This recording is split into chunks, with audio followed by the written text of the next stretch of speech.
Aston Villa's clash with Arsenal at Villa Park. Let's hear from the managers Unai Emery, followed by Mikel Arteta.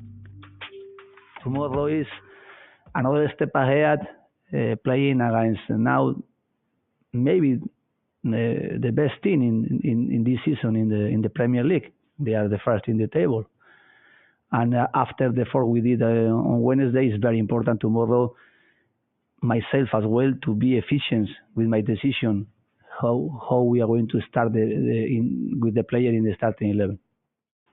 You have to refocus and think about the best preparation for Villa. But it was a great moment next to our fans. You see the chemistry between players of the bench that they haven't played, really with very genuine, happy faces for each other, and it was a beautiful moment. That was the 5th goal you scored in injury time so far this season. So you've got obviously bags of talent, quality players, but that fight and that commitment right to the end, is that what titles are made of?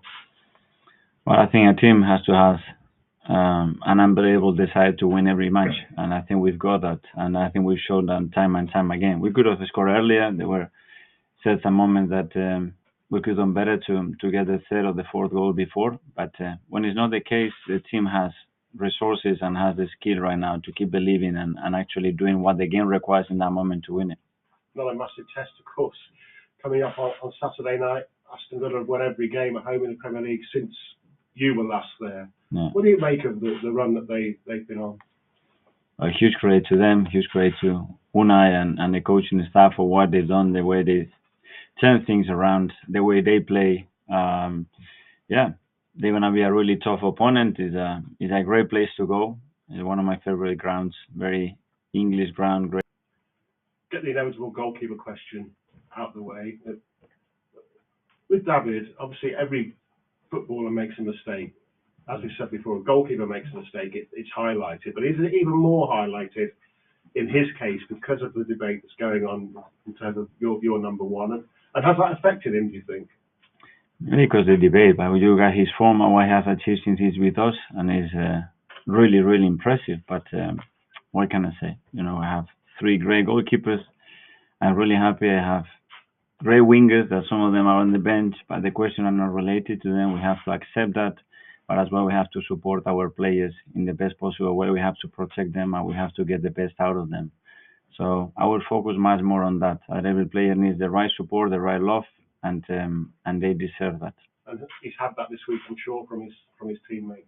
For us, for sure, as you're going to continue to have that. What did you actually do wrong after your team scored a late winner? All the pressure and the excitement of the Premier League this season. Are you not allowed to celebrate with your players?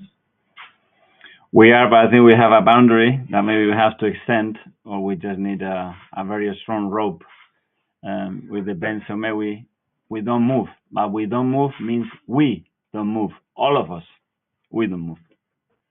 Because I've seen other managers celebrate even more, like running onto the pitch and apparently not be punished. That's why I say we, so not me. Does there need to be a proper clarity about what you can and can't do? I don't know. Decision is made. Unfortunately, I don't think I'm going to change it from here to Sunday. Have you heard back from the FA? I know you had your meeting with them yesterday. Yeah. No, we have submitted all the evidence, all the opinions, conclusions, context that we had, and we're just waiting to hear. Thanks. Thank you. Becky from the Premier League. Hi, Mikel.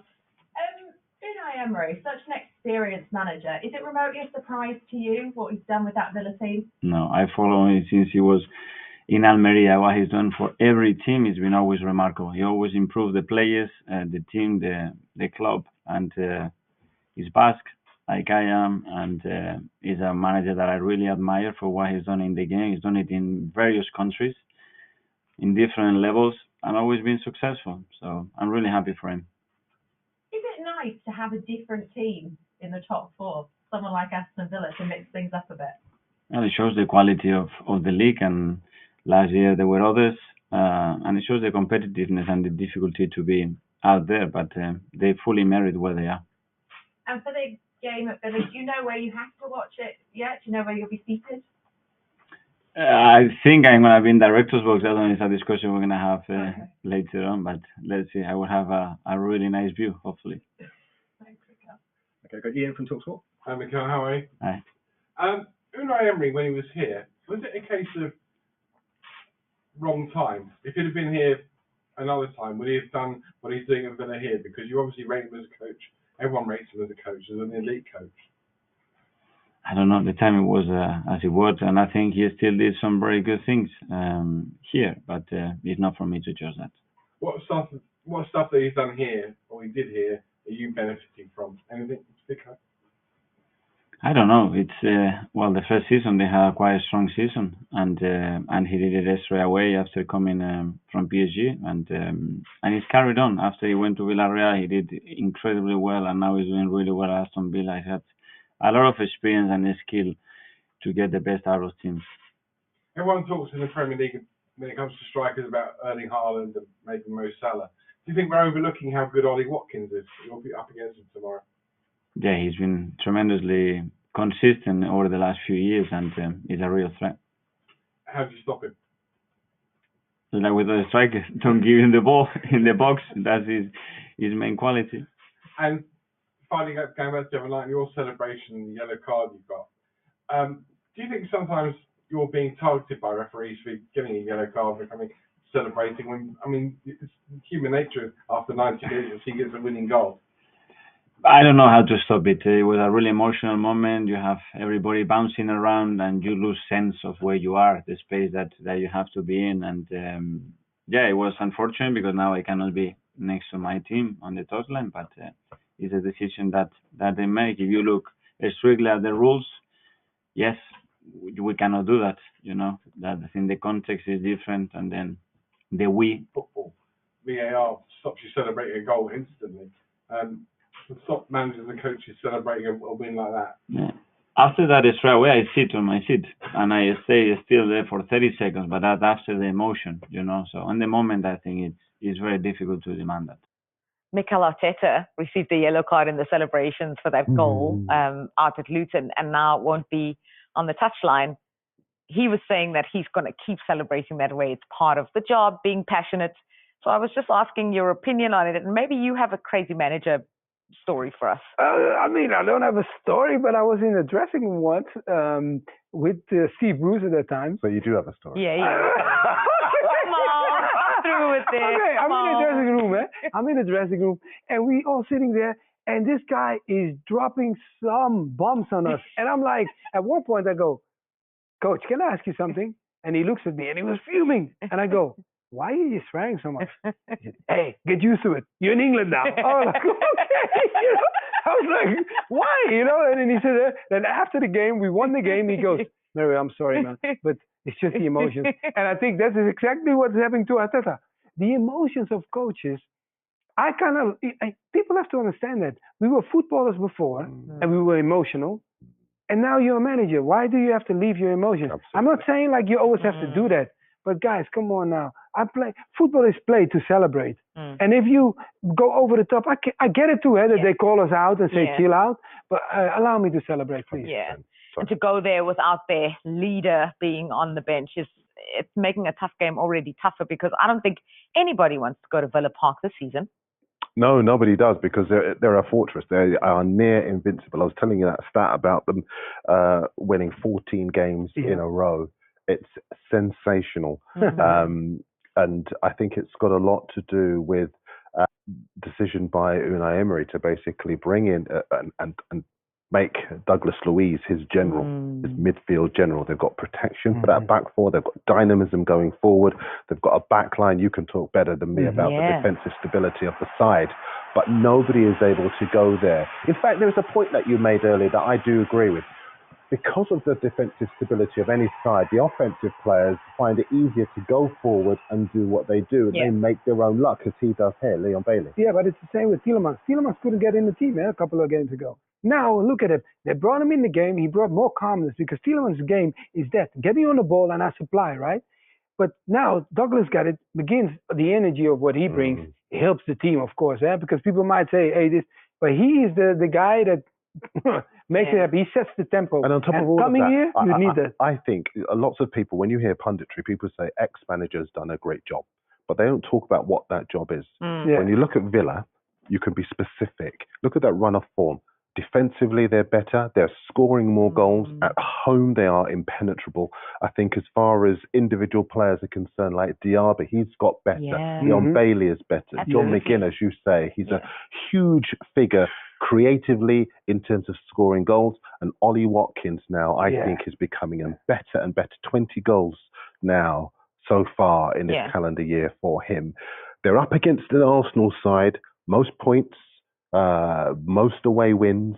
They are absolutely flying in terms of away games since the start of last season, but I think Villa will fancy it. But let's be honest, if Arsenal defend the way they did at Luton, it's only going to go one way. Yeah, but he mentioned Watkins. Watkins got a great motivation, because look, if you got Harry Kane playing for your national team, and the only chance you have to join that national team is performing with your own team, what do you need? You don't need no more motivation, because I got to do the job because I want to go to the Euro in the summer. So what I got to do, I got to supply for my team, and he's doing a great job. He's playing very, very good for them. Every time they're looking for a goal, this is the striker that turns up and delivers. There's one quick thing. You had a look at the top four or the top half of the table, and you talked about the teams in contention for the title.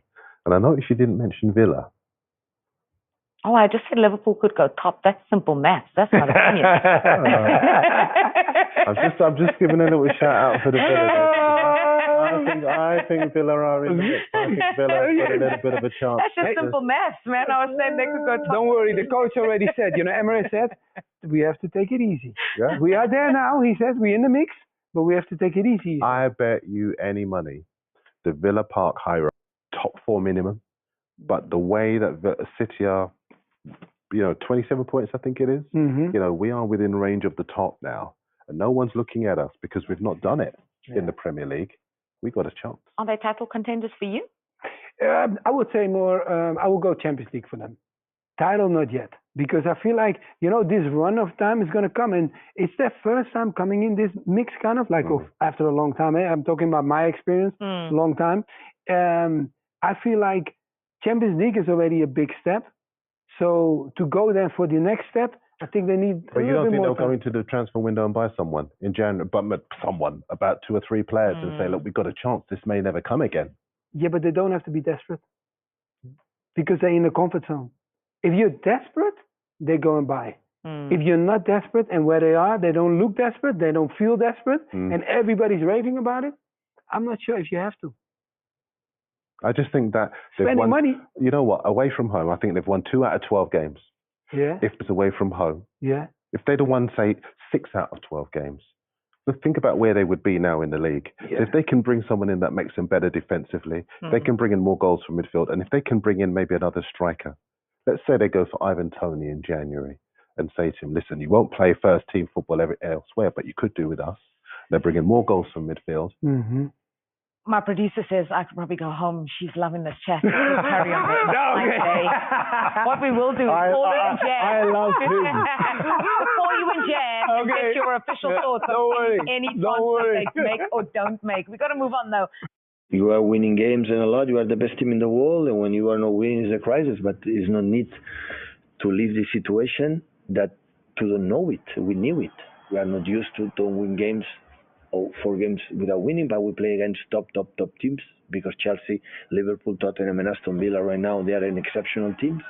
It's not the first time we have been in that position. It's not the first time in these 8 years. Always in every season we had a period like we were not get results, so we had to try to finish as soon as possible, but it happened. Face it, challenge them. So I said, that is the situation, you have to do it. Okay, let's do it. So definitely one of the surprises you were talking about must have been City losing at Villa. There seems to be a fragility